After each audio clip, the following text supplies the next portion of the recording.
Alabama is further loosening its COVID restrictions. Governor Kay Ivey announcing today Alabama will move to the safer apart health order, which will expire on May 5th. Our Kelly Kennedy explains what's different and what will stay the same in this new order.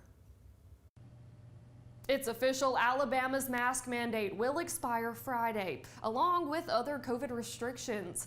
As Alabama shifts to the safer apart order, Governor Kay Ivey says she is putting the responsibility on Alabamians to prevent the spread of COVID-19. After a year of having Dr. Harris and me stand up here extending the mandate, it's just the right thing to do, to practice personal responsibility and make the choice to protect yourself and others. Governor Ivey says she made the decision as the state has seen a consistent downward trend in COVID cases and hospitalizations. We're very glad we finally reached this point.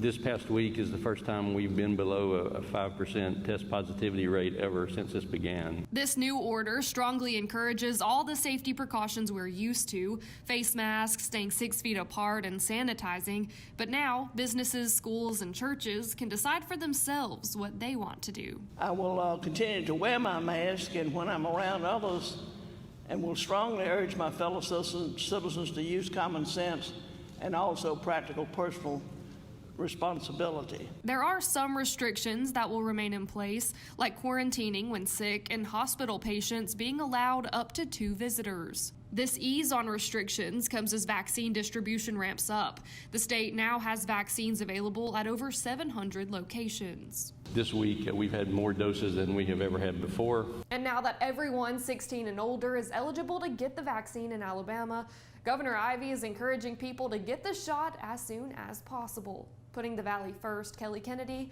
WZDX News.